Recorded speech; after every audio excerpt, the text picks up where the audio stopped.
আসসালামু আলাইকুম প্রিয় দর্শক। অন্য মঞ্চের আলাপ চাইতায় আপনাদের সকলকে আমন্ত্রণ দর্শক, জানাচ্ছি। নানা ধরনের জরিপ বিভিন্ন দিক থেকে যখন উঠে আসছে, তখন চাঞ্চল্যকর এক খবর প্রকাশ করেছে বাংলাদেশের গণমাধ্যম দৈনিক মানবজমিন। দৈনিক প্রথম আলো যখন জরিপে বলছে বাংলাদেশের 69.2% মানুষ বিভিন্ন ধরনের শর্তে হলেও, কিছু কিছু সংখ্যক মানুষ বিভিন্ন ধরনের শর্ত দিয়ে হলেও আওয়ামী লীগকে আগামী নির্বাচনে অংশগ্রহণ করতে দিতে চায়, আওয়ামী লীগের পক্ষে অবস্থান করেছে, ঠিক সেই দিনই আজকে মানবজমিন দিচ্ছে চাঞ্চল্যকর একটা খবর। মানবজমিন বলার চেষ্টা করছে আওয়ামী লীগের ক্লিন ইমেজের প্রার্থীদের নির্বাচন করার সুযোগ দেয়া হবে। অর্থাৎ আওয়ামী লীগের যাদের বিরুদ্ধে গুম খুনের অভিযোগ নেই, তারা আগামী নির্বাচন করতে পারবেন। তাহলে কি আস্তে আস্তে তফসিল ঘোষণার মুহূর্ত যখন এগিয়ে আসছে, তখন আওয়ামী লীগকে নির্বাচনে অংশগ্রহণ করতে দেওয়ার ব্যাপারে সরকার অনেকটা বাধ্য হচ্ছে? মানবজমিনের তথ্য বলছে বিদেশি বিভিন্ন স্টেক হোল্ডারদের সঙ্গে বৈঠকে বাংলাদেশ সরকার এরকম একটা সিগন্যাল দিয়েছে। মানবজমিন আদতে কি বলার চেষ্টা করছে, ভেতরের রহস্যটা কি, আওয়ামী লীগের কারা নির্বাচন করতে পারবেন, এবং সেই ক্ষেত্রে আওয়ামী লীগের প্রধান শেখ হাসিনার বক্তব্য কি, চলুন একটু জেনে দেখার চেষ্টা করি। এই ভিডিওতে থাকবেন পলিটিক্স টিভির নিয়মিত আয়োজনে। দর্শক, বলছিলাম চাঞ্চল্যকর খবর দিয়েছে দৈনিক মানবজমিন। প্রথম আলোর জরিপের পরে মানবজমিনের এই চাঞ্চল্যকর খবর সত্যি সত্যি চাঞ্চল্যের সৃষ্টি করতে পারে বাংলাদেশের রাজনীতিতে। বাংলাদেশের রাজনীতিতে খুবই ঘটনাবহুল দিন আগামী কয়েকদিন যে কাটবে, এটা অনেক আগে থেকেই ইঙ্গিত দেওয়া হচ্ছিল। সেরকম ঘটনাবহুল দিনই বোধহয় শুরু হয়ে গেল আজকে থেকে। মানবজমিনের শিরোনামটা দেখে নিতে পারেন, সেখানে তারা বলছে ক্লিন ইমেজের আওয়ামী লীগ প্রার্থীরা নির্বাচনে অংশ নিতে পারবেন। অর্থাৎ যাদের বিরুদ্ধে গুম খুন মানবতা বিরোধী অপরাধ নেই, তাদের নির্বাচনে অংশগ্রহণ করতে দেবে সরকার। কিন্তু কোন পন্থায়, চলুন একটু জেনে দেখি। মানবজমিন বলছে আসন্ন নির্বাচনে আওয়ামী লীগের অংশগ্রহণ অনেকটা অনিশ্চিত, কারণ দলটির কার্যক্রম নিষিদ্ধ রয়েছে। তাহলে এই অবস্থায় কি হবে দলটির ভবিষ্যৎ? ঢাকা, দিল্লি, আনুষ্ঠানিক অনানুষ্ঠানিক কূটনৈতিক আলোচনায় এই বিষয়টি উঠে এসেছে। অর্থাৎ দিল্লির সঙ্গে, ভারতের সঙ্গে ঢাকার মুহুর্মুহু এইটা নিয়ে আলোচনা হচ্ছে, বৈঠক হচ্ছে, কখনো অনলাইনে কখনো অফলাইনে। এই বৈঠকগুলো কখনো সরাসরি কখনো দুতিয়ালির মাধ্যমে এই বৈঠকগুলো হচ্ছে। আবার শুধুমাত্র দিল্লি না, যুক্তরাষ্ট্রের সঙ্গেও এই ব্যাপারে বৈঠক হচ্ছে বলে জানা যাচ্ছে। এখানে বলা হচ্ছে, তবে ঢাকার তরফে বলা হয়েছে আওয়ামী লীগের কার্যক্রম নিষিদ্ধ থাকায় এবারের নির্বাচনে দল হিসেবে আওয়ামী লীগের অংশগ্রহণ করতে দেয়া সম্ভব নয়। সরকার দল হিসেবে আওয়ামী লীগকে নির্বাচন করতে দিতে চায় না। তারা চাইলে, অর্থাৎ সরকার বলেছে, দিল্লিকে সরকার যেটা জানিয়েছে সেটা হচ্ছে যে আওয়ামী লীগ যদি চায় তাহলে স্বতন্ত্র প্রার্থী হিসেবে তারা নির্বাচন করতে পারবে, তাদেরকে বাধা দেয়া হবে না। অথচ আমরা কয়েকদিন আগেও শুনেছি আওয়ামী লীগের নাম গন্ধ আছে এরকম কেউ কোনো ধরনের কোনো নির্বাচনে অংশগ্রহণ করতে পারবে না, স্বতন্ত্র নির্বাচনে অংশগ্রহণ করতেও দেয়া হবে না। এই কথাগুলো আমরা প্রত্যক্ষ পরোক্ষভাবে প্রধান উপদেষ্টার প্রেস সেক্রেটারির মুখে শুনেছি, এবং বিভিন্ন রাজনৈতিক দলের মুখে, এনসিপি, গণ অধিকার পরিষদ, জামাত সহ বিভিন্ন রাজনৈতিক দলের মুখে কিন্তু আমরা বারংবার শুনেছি যে আওয়ামী লীগের কাউকে স্বতন্ত্র হিসেবে ভোট করতেও দেয়া হবে না। ভোট করতে চাইলেই তাকে গ্রেপ্তার, হয়রানি, নানা ধরনের কর্মকাণ্ডে ফাঁসানো হবে। কিন্তু এখন সরকার বলছে যে আওয়ামী লীগের যারা অপরাধী না, মানবতা বিরোধী অপরাধ, গুম খুন, দুর্নীতির সঙ্গে জড়িত না, তারা যদি নির্বাচন করতে চান তাহলে তাদেরকে নির্বাচন করতে দেয়া হবে। যাদের ইমেজ অপেক্ষাকৃত ক্লিন, তাদের পক্ষে স্বতন্ত্র প্রার্থী হওয়ার ব্যাপারে সরকারের কোনো আপত্তি নেই। কিন্তু যাদের বিরুদ্ধে মামলা মোকদ্দমা রয়েছে কিংবা মানবতা বিরোধী অপরাধের সঙ্গে সংশ্লিষ্টতা আছে, তাদের এমন কাউকে নির্বাচনে অংশগ্রহণ করার সুযোগ থাকবে না। মানবতা বিরোধী অপরাধের সঙ্গে যুক্ত থাকায় গত 12ই মে একটা প্রজ্ঞাপনে দলের কার্যক্রম নিষেধ করেছিল সরকার। যুক্তরাষ্ট্রসহ ইউরোপের কয়েকটি দেশের পক্ষ থেকেও আওয়ামী লীগের অংশগ্রহণ নিয়ে সরকারের সঙ্গে অনানুষ্ঠানিক যোগাযোগ করা হয়। সরকার তাদেরকেও একই তথ্য দেওয়ার চেষ্টা করে যাচ্ছে। এখন পর্যন্ত মানবজমিন এই তথ্য নিশ্চিত করছে। অর্থাৎ শুধু ভারত নয়, ইউরোপ আমেরিকার পক্ষগুলোর সঙ্গেও সরকার এই ব্যাপারে দেন দরবার করছে কিভাবে তাদেরকে বোঝানো যায়।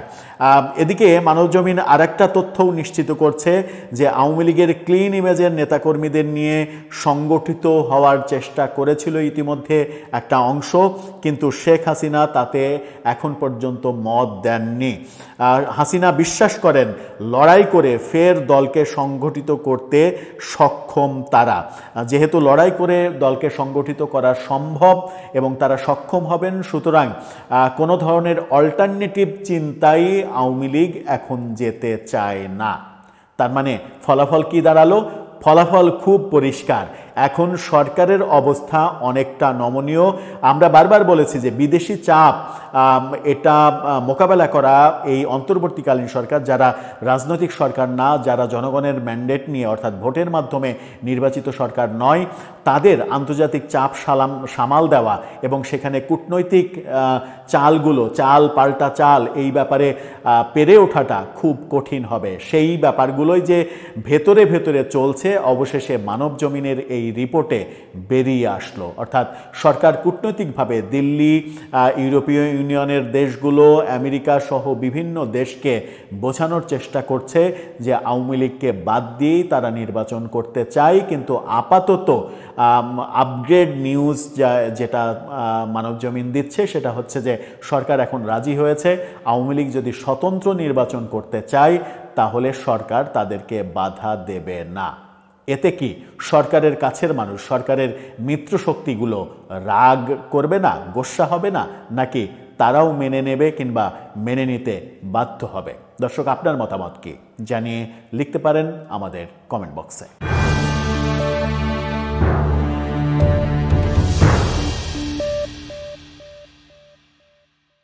আওয়ামী লীগ নির্বাচনে অংশ নিতে পারবে, কিন্তু কিভাবে? খানিক আগে একটা সংবাদ চোখে পড়লো, তার আলোকে এই কথা বলতে চাই। ট্যাবলয়েড পত্রিকা মানবজমিন একটা সংবাদ করেছে তাদের অনলাইন ভার্সনে যে ক্লিন ইমেজের আওয়ামী লীগ প্রার্থীরা নির্বাচনে অংশ নিতে পারবেন। তাদের সংবাদে বলা হচ্ছে যে আসন্ন নির্বাচনে আওয়ামী লীগের অংশগ্রহণ অনেকটা অনিশ্চিত, কারণ দলটির কার্যক্রম নিষিদ্ধ রয়েছে। তাহলে এই অবস্থায় কি হবে দলটির ভবিষ্যৎ? ঢাকা দিল্লি আনুষ্ঠানিক অনানুষ্ঠানিক কূটনৈতিক আলোচনায় বিষয়টি এসেছে, কিন্তু সুনির্দিষ্টভাবে কোনো সিদ্ধান্ত হয়নি। তবে ঢাকার তরফে বলা হয়েছে আওয়ামী লীগের কার্যক্রম নিষিদ্ধ থাকায় এবারে নির্বাচনে অংশ নেওয়া সম্ভব নয়। তারা চাইলে স্বতন্ত্র প্রার্থী হতে পারেন। যাদের ইমেজ অপেক্ষাকৃত ক্লিন তাদের পক্ষে স্বতন্ত্র প্রার্থী হওয়ার ব্যাপারে সরকারের কোনো আপত্তি নেই। কিন্তু যাদের বিরুদ্ধে মামলা মোকদ্দমা রয়েছে কিংবা মানবতা বিরোধী অপরাধের সঙ্গে সংশ্লিষ্টতা আছে, তাদের এমন কাউকে নির্বাচনে অংশগ্রহণের সুযোগ দেওয়া হবে না। মানবতা বিরোধী অপরাধের সঙ্গে যুক্ত থাকায় গত 12ই মে এক প্রজ্ঞাপনে দলটির কার্যক্রম নিষিদ্ধ করা হয়। যুক্তরাষ্ট্র সহ ইউরোপের কয়েকটি দেশের পক্ষ থেকেও আওয়ামী লীগের অংশগ্রহণ নিয়ে সরকারের সঙ্গে অনানুষ্ঠানিক যোগাযোগ হয়। তাদেরকেও সরকার একই জবাব দেয়। ওদিকে বলা হচ্ছে যে আওয়ামী লীগের ক্লিন ইমেজের নেতা কর্মীদের নিয়ে সংগঠিত হতে চেয়েছিল একটি অংশ, কিন্তু শেখ হাসিনা তাতে মত দেননি। শেখ হাসিনা বিশ্বাস করেন লড়াই করে ফের দলকে সংগঠিত করতে সক্ষম হবেন। যাই হোক, সংবাদটিতে বলা হচ্ছে যে আওয়ামী লীগ অংশগ্রহণ করতে পারবে, কিন্তু স্বতন্ত্র প্রার্থী হতে পারবে। কিন্তু আদেও এই নির্বাচনে স্বতন্ত্র প্রার্থী হবে কিনা? আগামীকাল তফসিল ঘোষণার কথা আছে ত্রয়োদশ জাতীয় সংসদ নির্বাচনের। আমি বরাবরই বলেছি, এখনো বলছি যে এই যে আগামীকাল যে তফসিল ঘোষণা হবে, এই তফসিলে বাংলাদেশে ত্রয়োদশ জাতীয় সংসদ নির্বাচন হবে না। ছোটবেলায় আমরা একটা খেলা খেলতাম দুই বন্ধু মিলিয়ে, যে আমি যা দেখি তুমি কি তা দেখো। আজকে বড়বেলায় এসে যখন উপসম্পাদকীয় কলাম লিখি পত্রিকায় বা লিখতাম, কিংবা আপনাদের সামনে যখন কথা বলতে আসছি, তখন আবারও বলতে হয় কলাম যখন লিখতাম অনেক ভবিষ্যৎবাণী করতাম, ভবিষ্যৎবাণীগুলো মিলে যেত। আজকেও ভবিষ্যৎবাণী করছি যে আপনাদের সাথেই বলছি যে আমি যা দেখি আপনারা কি তা দেখেন? উত্তর হবে বা হয়তো আপনারা অনেকে দেখছেন বা মনে করছেন, আবার অনেক দূরদর্শী মানুষও আছেন যারা মনে করছেন যে এই নির্বাচনটা হবে না, এই নির্বাচনের আড়ালে অনেক কিছু আছে। আমি মনে করছি যে এই যে কালো অন্ধকার দেখা যাচ্ছে, নিকষ কালো অন্ধকার, এই অন্ধকারের পেছনেও আমি আলো দেখতে পাচ্ছি।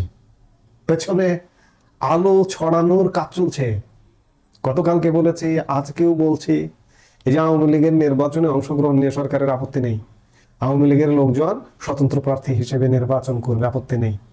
আওয়ামী লীগের লোকজনই এই প্রক্রিয়ায় নির্বাচন করবে না। যদি নির্বাচন করতে যায় তাহলে ইউনূস সরকার এবং ইউনূস সরকারের এই নির্বাচনটাকে স্বীকৃতি দেওয়া হবে, কিন্তু সেটা হবে না। শেখ হাসিনা যে সিদ্ধান্তে উপনীত যে তিনি লড়াই করে তার স্বমহিমায় তার দলকে নির্বাচন করাবেন, সেটি ঘটবে। লড়াইটা চলছে, কূটনৈতিক লড়াইটা চলছে এখন, যদিও বা এখানে মাঠের লড়াইটা সেভাবে দেখা যাচ্ছে না, কিন্তু কূটনৈতিকভাবে ব্যাপক লড়াই চলছে। যে কোনো মুহূর্তে সিনারিও পাল্টে যাবে। আওয়ামী লীগ নির্বাচনে অংশ নেবে, অবশ্যই মাস্ট অংশ নেবে। ত্রয়োদশ জাতীয় সংসদ নির্বাচনে অংশ নেবে। পৃথিবীর ইতিহাসে কোনো নজির আছে যে সদ্য ক্ষমতা হারিয়েছে বা ষড়যন্ত্র করে ক্ষমতার পতন ঘটানো হয়েছে? সেই দলটা, অন্ততপক্ষে দলটা কি দোষ করেছে? দলটা নির্বাচনে অংশগ্রহণ করতে পারবে না, এটা কি আছে কোথাও? এই যে আমাদের নিকট অতীতে যে ঘটনাগুলো ঘটেছে, এই যে নেপালে সরকার পতন হলো, তারা রাজনৈতিক কার্যক্রম চালাচ্ছে, তারা আগামী নির্বাচনে অংশ নেবে। শ্রীলঙ্কায় সরকার পতন হয়েছিল, শ্রীলঙ্কায় রাজাপাকসের দল কি নির্বাচনে অংশগ্রহণ থেকে বিরত ছিল? ছিল না। বাংলাদেশে কেন, কোন যুক্তিতে আপনি আওয়ামী লীগকেই নির্বাচনে অংশগ্রহণ থেকে বিরত রাখবেন? কোন আওয়ামী লীগকে? এটা কি হেতাপাতা আওয়ামী লীগ? যে আওয়ামী লীগের নেতৃত্বের কারণে আজকে বাংলাদেশ, 55 বছরের বাংলাদেশ, তিল তিল করে গড়ে ওঠা বাংলাদেশ। দোষে গুণে যেমন মানুষ, তেমনি মানুষই তো সংগঠন চালায়। আজকে এমন ভাবে আওয়ামী লীগকে দোষারোপ করা হচ্ছে যেন আওয়ামী লীগ মনে হয় একটা যুদ্ধাপরাধী দল। এটা আসলে সত্যিকার অর্থে একটা রিভার্স ঘটনা হয়েছে, যে যুদ্ধাপরাধী জামাতে ইসলামী রাজনৈতিক দল হিসেবে দলগতভাবে যুদ্ধাপরাধী, এবং এই জামাতে ইসলামের নেতারা যুদ্ধাপরাধী ছিলেন, তাদের বিচার করা হয়েছে, তাদের নিষিদ্ধ করেও আওয়ামী লীগ দীর্ঘদিন যাবৎ নিষিদ্ধ করেনি, পতনের কয়েকদিন আগে নিষিদ্ধ করেছে। আওয়ামী লীগের কিছু ভুল আছে, এগুলো সমূলে উৎপাটন করা উচিত ছিল, যার দরুন আজকে আওয়ামী লীগ ভুলের খেসারত দিচ্ছে। আজকে যতই মনে হোক না কেন যে অন্য কিছু, ভিন্ন কিছু, অন্ধকারের পেছনে আলোর খেলা চলছে, যে কোনো মুহূর্তে অন্ধকারটা ফুঁসে বেরিয়ে আসবে আওয়ামী লীগ, এবং আওয়ামী লীগ সত্যিকার অর্থে দলগতভাবে নির্বাচন করবে, তাতে এতটুকু সন্দেহ নেই। সেটি হয়তো একটু দেরি হবে, ফেব্রুয়ারিতে হবে না, সেটি হতে পারে ফেব্রুয়ারি থেকে আরো 3 মাস পরে, কিংবা আরো 6 মাস পরে। এই যে সদ্য 2.5 মাস পরে যে নির্বাচনের পরিকল্পনা নিয়ে সরকার এগুচ্ছে এবং বলছে যে আওয়ামী লীগ অংশগ্রহণ করতে পারবে কিন্তু দলগতভাবে করতে পারবে না, কোন অধিকারে দলগতভাবে একটি দলকে আপনি বাদ দিয়েছেন, নিষিদ্ধ করেছেন গত মে মাসে? অবৈধ অর্ডার। কাজে দাবায় রাখা যাবে না। মোদ্দা কথা, সব কথা, শেষ কথা, আওয়ামী লীগ নির্বাচনে অংশগ্রহণ করবে, আমি দেখতে পাচ্ছি। আপনিও দেখুন, একটু ডিপলি চিন্তা করুন, যে কোনো হিসাব নিকাশে মিলবে না, আওয়ামী লীগ মাস্ট নির্বাচনে অংশগ্রহণ করবে। এই মুহূর্তে এ পর্যন্ত। সবাই ভালো থাকুন, সুস্থ থাকুন। আমাদের ভিডিওগুলো নিয়মিত পেতে সাবস্ক্রাইব করুন Sajjad Qadir and the legends YouTube channel, এবং লাইক, কমেন্ট, শেয়ার করে সাথে থাকুন। দর্শক, প্রথম আলোর জরিপ, সেই জরিপের দ্বিতীয় কিস্তিতে আমরা গতকালকে যেটা দেখেছিলাম সেটাতে আমরা এটা লক্ষ্য করেছিলাম যে বাংলাদেশের 69.2% মানুষ আওয়ামী লীগকে নির্বাচন করতে দেওয়ার পক্ষে। এরকম জরিপ যখন উঠে এসেছিল, আমরা এটাও বলেছিলাম যে এই জরিপ যখন উঠে আসলো তখন এটা নিয়ে সরকারের প্রতিক্রিয়া কি হয়, এবং বিভিন্ন রাজনৈতিক দল প্রথম আলোর মণ্ডুপাত করার চেষ্টা করে কিনা সেটা দেখার বিষয়। একদিন যেতে না যেতেই সেই ব্যাপারটা আমরা পরিষ্কার হয়ে গেলাম। সরকারের প্রেস সেক্রেটারি সরকারি ভাষ্য নাকি তার ব্যক্তিগত ভাষ্য সেটা তো আর কনফার্ম করা যাবে না, তিনি সমালোচনা করলেন প্রথম আলোর এই উদ্যোগটাকে। প্রথম আলো নাম না নিয়ে আওয়ামী লীগ বিষয়ে এই ধরনের জরিপ কোনোভাবে গ্রহণযোগ্য নয় এবং এটা কিভাবে যুক্তিগ্রাহ্য হয়, এটা কিভাবে গ্রহণ করা যেতে পারে সেই প্রশ্ন উত্থাপন করেছেন। তার মানে আওয়ামী লীগকে নির্বাচনে অংশগ্রহণ করতে দিতে চায় দেশের বেশিরভাগ মানুষ, এই তথ্যটা সরকারের একটা বড় মাথা ব্যথার কারণ হতে পারে। এখন আওয়ামী লীগ নিয়ে কোনো জরিপ যদি করা না যায়, এই বয়ান যদি সরকারের পক্ষ থেকে পাওয়া যায়, তাহলে তার পরিপ্রেক্ষিতে কি বলার আছে চলুন একটু বুঝে দেখি যে সরকারের প্রেস সেক্রেটারি তিনি কি বলতে চাইলেন, প্রথম আলো কি বলতে চাইছিল, সরকারের এই বলার পরিপ্রেক্ষিতে নতুন কি বিশ্লেষণ সামনে আসতে পারে। থাকবেন পলিটিক্স টিভির নিয়মিত আয়োজনে। দর্শক, বলছিলাম প্রথম আলোর গতকালকের জরিপ নিয়ে আমরা বলেছিলাম যে এতে সরকারের মাথা ব্যথার কারণও হবে এবং সেটা হয়েছে। প্রেস সেক্রেটারি শফিকুল আলম এই ব্যাপারে প্রতিক্রিয়া ব্যক্ত করেছেন এবং নেগেটিভ প্রতিক্রিয়া ব্যক্ত করেছেন। তাকে নিয়ে দৈনিক ইনকিলাব যে খবরটা করেছে সেই খবরের শিরোনামটা আপনারা দেখে নিতে পারেন। সেখানে বলা হচ্ছে, প্রশ্ন প্রেস সচিবের, আওয়ামী লীগ নিয়ে জনপ্রিয়তা জরিপ চালানো কতটা যৌক্তিক। অর্থাৎ আওয়ামী লীগ কতটা জনপ্রিয়, কতটা জনপ্রিয়তা পাচ্ছে, কতটা জনপ্রিয়তা ফিরে পেয়েছে, এই ব্যাপারে জরিপ চালানো কোনোভাবেই গ্রহণযোগ্য নয়, সেটা বোঝাতে চাচ্ছেন তিনি। বাংলাদেশ আওয়ামী লীগ এবং তাদের সহযোগী সংগঠনগুলোর বিরুদ্ধে সংগঠিত যে অভিযোগ, গণহত্যার অভিযোগ, সেই অভিযোগ যখন ইতিহাসে নথিভুক্ত রয়ে গেছে, তখন এই দলটির জনপ্রিয়তা জরিপ চালানো কতটা নৈতিক, এমন প্রশ্ন তুলেছেন প্রেস সেক্রেটারি। আজকে সামাজিক যোগাযোগ মাধ্যম ফেসবুকে তার ভেরিফাইড অ্যাকাউন্টে দেওয়া এক স্ট্যাটাসে তিনি এই প্রশ্ন তুলেছেন। শফিকুল আলম স্ট্যাটাসে লেখেন, বিশেষজ্ঞদের মতে এমন জরিপ নিরপেক্ষ গবেষণা নয়, বরং তা ধীরে ধীরে স্বাভাবিকীকরণ করে একটি দলের অপরাধমূলক অতীতকে, যে দলের বিরুদ্ধে রয়েছে দীর্ঘ দমনপীড়নের দায়, পুনর্বাসনের দায়, জবাবদিহিতার দাবি। তিনি বলেন, 16 বছর ক্ষমতায় থাকাকালে বিএনপি নয়, বরং আওয়ামী লীগ যেভাবে একটি ভয় নির্ভর রাজনৈতিক কাঠামো তৈরি করেছিল তা দেশের মানুষ প্রত্যক্ষ করেছে। জাতীয় ও স্থানীয় পর্যায়ে বিরোধী সমাবেশে হামলা, নিহত আহতের ঘটনা, রাস্তা দখল, আগ্নেয়াস্ত্রের অবাধ প্রবাহ, এসব ছিল নিয়মিত চিত্র। ঢাকার রাস্তাগুলো থেকে শুরু করে চট্টগ্রাম ও দেশের বিভিন্ন শহরে সহিংসতায় সাধারণ মানুষের জীবন ছিল আতঙ্কে আবদ্ধ। প্রেস সচিব বলেন, বিশ্লেষকদের মতে শেখ হাসিনার সরকার জনতার ভয়ের ওপরই ক্ষমতা ধরে রাখার কৌশল বেছে নিয়েছিল। যদি গত জুলাই আগস্টের দমনপীড়ন আন্দোলনকে থামিয়ে দিতে পারত, তবে হয়তো আরও 2 দশক ক্ষমতায় থাকা সম্ভব হতো। কিন্তু একটি নতুন প্রজন্ম সেই ভয়কে অস্বীকার করে রাস্তায় নেমেছিল। শেষ পর্যন্ত সরকারও বুঝতে বাধ্য হয় টিকে থাকার কোনো ওয়ে পায় না। এক্ষেত্রে প্রশ্ন ওঠে যে একটি জনপ্রিয়তা জরিপ কি ইতিহাস মুছে ফেলতে পারে? কখনোই ইতিহাস মুছে ফেলতে পারে না, কিন্তু ইতিহাস নতুন নতুনভাবে লিখিত হয় পরবর্তী কার্যক্রমের উপরে ভিত্তি করে। একটি দল আজ 10% না 20% সমর্থন পায়, এর মূল্যায়ন কি সত্যিই অর্থবহ? এই প্রশ্ন আরও তীব্র হয় যখন আমরা ফায়াজের কথা স্মরণ করি, যে তরুণ ছাত্রকে আন্দোলনের সময় যুবলীগ ছাত্রলীগের হামলায় প্রাণ হারাতে হয়েছিল। আর সেই অসংখ্য মানুষ যারা জীবন দিয়েছেন জুলাই বিপ্লবে, তাদের স্মৃতির প্রতি কি এটি অবমাননা নয়? শফিকুল আলম বলেন, বিশ্লেষকদের অভিমত জরিপ অবশ্যই ভবিষ্যতে প্রয়োজন হতে পারে, কিন্তু তার আগে চাই জবাবদিহি। আওয়ামী লীগ নেতৃত্বকে আইনি বিচারের মুখোমুখি হতে হবে, দলকে নিজেদের ইতিহাস স্বীকার করতে হবে প্রকাশ্যে, স্বচ্ছভাবে, কোনো অজুহাত ছাড়াই। জবাবদিহি হতে হবে স্বাভাবিকরণের পূর্ব শর্ত হিসেবে, অন্যথায় এটি হবে সেই সব শহীদের প্রতি অবমাননা যারা দেশের গণতান্ত্রিক জাগরণের বিনিময়ে জীবন দিয়েছেন। দেশের একটি জাতীয় দৈনিক ইনকিলাবে ভাই বলেছে, জাতীয় দৈনিকে যে জরিপ প্রকাশিত হয়েছে তার প্রেক্ষাপটেই শফিকুল আলম এরকম স্ট্যাটাস দিয়েছেন। শফিকুল আলম বলেছেন, আওয়ামী লীগের আমলে বিরোধীদের উপরে দমন পীড়ন এই ব্যাপারটা হয়েছে, বিভিন্ন জায়গায় গোলযোগের ঘটনা ঘটেছে। খুবই ভালো। যদি আমরা ইতিহাসের দিকে তাকাই তাহলে আওয়ামী লীগের আমলে যেমন বিরোধীদের দমন পীড়ন হয়েছে, আওয়ামী লীগের পুলিশ বাহিনী যেমন বিএনপির বিশেষ করে বিএনপির রাজনীতিবিদদের পিটিয়ে রক্তাক্ত করেছে, তেমনি বিএনপির সময়ে দেখেছি যে মতিয়া চৌধুরী, সাবের হোসেন চৌধুরীরা তারা রাস্তায় গড়াগড়ি পাচ্ছেন, মার খেয়ে পুলিশের লাঠিচার্জে রক্তাক্ত হয়েছে। সুতরাং এই ঘটনা নতুন কিছু নয়। আবার বিরোধীদের দমন পীড়নের ক্ষেত্রে আমরা আওয়ামী লীগকে যে কর্মকাণ্ড করতে দেখেছি তার চাইতে ভয়াবহ কর্মকাণ্ড 2004 সালে দেখেছি 21শে আগস্ট গ্রেনেড হামলার যে ঘটনা, পুরো আওয়ামী লীগকে নিঃশেষ করে দেওয়ার যে গ্রেনেড হামলা ছিল, সেখানে অন দ্য স্পট 23 জন মারা গিয়েছিল।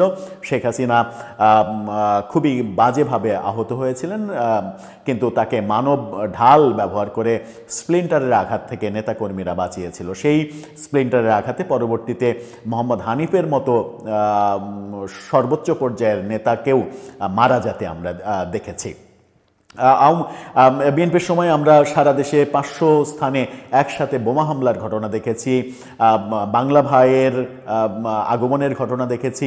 অর্থাৎ আওয়ামী লীগের আমলে যে কর্মকাণ্ডগুলো, হ্যাঁ আওয়ামী লীগের আমলে সব থেকে বেশি যে বিতর্কিত কর্মকাণ্ড সেটা হচ্ছে যে একপাক্ষিক নির্বাচন। এই একপাক্ষিক নির্বাচনই আওয়ামী লীগকে মূলত নিজেদেরকে এরকম ভাবার সুযোগ দিয়েছিল যে তারা ঈশ্বরের পর্যায়ে চলে যাচ্ছে কিনা। অর্থাৎ তারা ক্ষমতাকে দীর্ঘায়িত করার জন্য 2014 এবং 24-এ বিশেষ করে এই দুটো নির্বাচন যে একা একা নির্বাচন করলো, সেই নির্বাচনই সব থেকে বেশি সমালোচনা হয়েছে, এবং 2018-তে যে রাতের ভোটের সমালোচনা সেটাও হয়েছে। এবং এই নির্বাচনের জন্যই যে আওয়ামী লীগের পতন হয়েছে সেটা অস্বীকার করার উপায় নেই।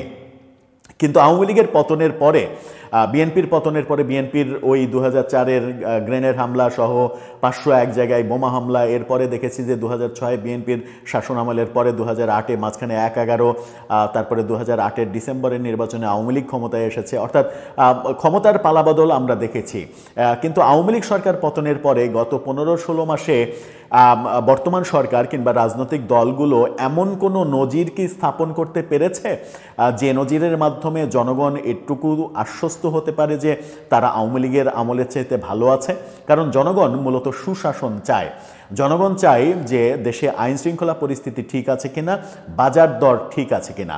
সেই ক্ষেত্রে প্রথম আলোর জরিপে কিন্তু, প্রথম দিনের জরিপে কিন্তু সেগুলোও উঠে এসেছে যে আইন শৃঙ্খলা পরিস্থিতি, দ্রব্যমূল্য নিয়ন্ত্রণ, তারপরে হচ্ছে দুর্নীতি দমন, চাকরির ক্ষেত্রেও সব ক্ষেত্রে বর্তমান সরকারের ব্যর্থতা জনগণ মনে করছে। যখন এই গুরুত্বপূর্ণ, সব থেকে গুরুত্বপূর্ণ খাতে সরকারের ব্যর্থতা জনগণ দেখবে, তখন কিন্তু জনগণের মধ্যে একটা পরিবর্তন তৈরি হবে এবং সেই পরিবর্তন গণমাধ্যমে উঠে আসবে, এটাই স্বাভাবিক। আপনি যদি বলেন যে গণমাধ্যম এগুলো করতে পারবে না, গণমাধ্যম তো অবশ্যই আপনার সরকারের বিভিন্ন কাজের, যদি সেই কাজগুলো সমালোচিত কাজ হয় তাহলে সেই কাজের সমালোচনা করবে, এটাই স্বাভাবিক। এবং আওয়ামী লীগের আমলে সমালোচনা করতে দেয়া হয়নি, এটাই তো আমাদের আপনাদের সব থেকে বড় অভিযোগ যে গণমাধ্যমকে তার স্বাধীনভাবে চলতে দেয়া হয়নি। এখন যদি আপনি আপনার আমলে আবার বলেন যে গণমাধ্যম এই কাজটা করেছে, এটা কোনোভাবেই নৈতিক না, গণমাধ্যমের অবস্থানকে যদি আপনি নৈতিকতা বিবর্জিত অবস্থান বলেন, তাহলে তো গণমাধ্যমের টুটি চেপে ধরার মতোই ব্যাপার হলো। এখন আওয়ামী লীগকে নির্বাচন করতে দেওয়া হবে, এটা 69.2% মানুষ চাইছে। এটা তো আমরা সবাই জানি, বাংলাদেশের বেশিরভাগ মানুষ চাইছে যে আওয়ামী লীগকে নির্বাচন করতে দেওয়া হোক। এমনকি বিএনপিও চাইছে যে সবাইকে নিয়ে নির্বাচন হোক, কারণ বিএনপি জানে যে একপাক্ষিক নির্বাচন করে ক্ষমতায় গেলে সেই ক্ষমতা দীর্ঘায়িত করা যাবে না, কারণ আন্তর্জাতিক মহল সেটা সাপোর্ট দেবে না। অলরেডি আওয়ামী লীগ বলেই ফেলেছে, পতিত শক্তি, তারা ফিরে আসার শক্তিটা কোথায় পাচ্ছে? আওয়ামী লীগ বলেই ফেলেছে যে আমার নির্বাচন যদি অবৈধ বলেন, তাহলে আপনি যে নির্বাচন করতে চাইছেন, আওয়ামী লীগকে বাদ দিয়ে কিংবা বিভিন্ন দলকে বাদ দিয়ে যে নির্বাচন করতে চাইছেন, সেটা কিভাবে বৈধ হয়? সেটা তো বৈধ হবে না। এই প্রশ্ন যখন আওয়ামী লীগ তুলেই ফেলছে, তখন কিন্তু এই প্রশ্নটা একটা ভ্যালিড প্রশ্ন, যে কারণে যে নির্বাচন না দেওয়ার সংস্কৃতির পেছনে আমরা সব থেকে বেশি আমাদের দ্বিমত জানিয়েছি, আমাদের প্রতিবাদ জানিয়েছি, সেই কাজ যদি আবার হয়, তাহলে তো জনগণের মুভমেন্ট চেঞ্জ হবে, ওই জনগণের মোটিভ চেঞ্জ হবে, জনগণের মতামত চেঞ্জ হবে। এই চেঞ্জ হওয়া ব্যাপারগুলো গণমাধ্যমে উঠে আসবে, এটাই স্বাভাবিক। আজকে 69% মানুষ কিংবা তার বেশি পার্সেন্ট মানুষ মনে করছে যে বিনা শর্তে কিংবা কিছু শর্তে, একটা শর্তে, দুইটা শর্তে আওয়ামী লীগকে নির্বাচন করতে দেওয়া উচিত। আপনি যে বিচারের কথা বলছেন কিংবা ক্ষমা চাওয়ার কথা বলছেন, সেগুলো শর্তও কিন্তু জনগণও কিছু কিছু পার্সেন্টেজে জনগণ দিচ্ছে যে এই শর্তগুলো পূরণ করে আওয়ামী লীগকে নির্বাচনে অংশগ্রহণ করতে দেওয়া উচিত। এই যে ব্যাপারগুলো আবার প্রথম আলো জরিপে যেটা উঠে এসেছে সেটা হচ্ছে যে বিচার শেষ করে, একেবারে বিচার শেষ করে যে নির্বাচন আপনারা মানে তাদেরকে রাজনীতি করতে দেবেন কিংবা তাদেরকে নির্বাচনের অধিকার দেবেন, যে মতামতটা আপনারা প্রয়োগ করার চেষ্টা করছেন, সেই মতামতটা আপনারা কিংবা আপনার মিত্র রাজনৈতিক দলগুলো মতামত দেওয়ার চেষ্টা করছেন, সেগুলো কিন্তু প্রথম আলোর জরিপে আমরা দেখেছি যে সেই জরিপে মাত্র 0.something% মানুষ সেই মতামতের পক্ষে অবস্থান করছে। প্রথম আলোর জরিপ যদি আমরা দেখি তাহলে সেরকমটাই আমরা দেখছি। তো তাহলে আপনাদের যে অবস্থান, আমি যদি এখানে একেবারে উল্লেখ করেই বলতে চাই যে আগে বিচার তারপরে অংশগ্রহণ। প্রথম আলোর এই কালকে আওয়ামী লীগ নিয়ে যে জরিপ, সেই জরিপের ফটোকার্ডটা দেখে নিন আরেকবার। সেখানে 0.1%, 0.1% মানুষ তারা বলছে যে আগে বিচার তারপরে অংশগ্রহণ, অর্থাৎ নির্বাচনে অংশগ্রহণ করতে পারবে আওয়ামী লীগ, আগে বিচার সম্পন্ন হবে তারপরে। আপনারা যে মতামত দিচ্ছেন সেই মতামত সাপোর্ট করছে দেশের 0.1% মানুষ। তাহলে কি আপনি দেশের মানুষের মতামতকে প্রাধান্য দেবেন না, মতামতকে অগ্রাহ্য করবেন? 99.99% মানুষের মতামতকে আপনি অগ্রাহ্য করে 0.1% মানুষের যে মতামত সেটাকে বাস্তবায়িত করতে গিয়ে আপনি একটা গণমাধ্যমকে নৈতিকতা বিবর্জিত কাজ করছে এটা বললে সেটা কতটা গ্রহণযোগ্য হবে, সেটা একটা বড় ব্যাপার। আবার এই যে আওয়ামী লীগের মানে বিভিন্নভাবে বলা হচ্ছে যে আওয়ামী লীগের জনপ্রিয়তা ফিরে আসছে, বাস্তবতা তো তাই। 2024-এর 5 আগস্ট আওয়ামী লীগ সরকার পতনের পর সময় আওয়ামী লীগের জনপ্রিয়তা যেটা মনে হয় যে 5%-এ নেমে গিয়েছিল, মানে 0% আপনারা বলার চেষ্টা করবেন, 0% তো না, আওয়ামী লীগের একেবারে অন্ধ সমর্থক তো আছে, যেটা ধরে নিলাম যে 5%-এ নেমে গিয়েছিল, সেই জনপ্রিয়তা এখন কেন মনে হচ্ছে যে আওয়ামী লীগের 30-35% জনপ্রিয়তা আবার ফিরে এসেছে?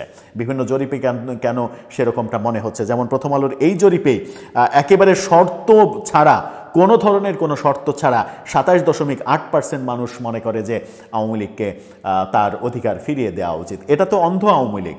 27.8% মানুষ, এই সংখ্যা কিভাবে তৈরি হলো? এই সংখ্যা তৈরি হয়েছে অবশ্যই সরকারের এবং সরকারের মিত্র শক্তিদের নানা ধরনের ব্যর্থতা এবং নানা রকমের দুর্নীতিতে জড়িয়ে পড়ার কারণে।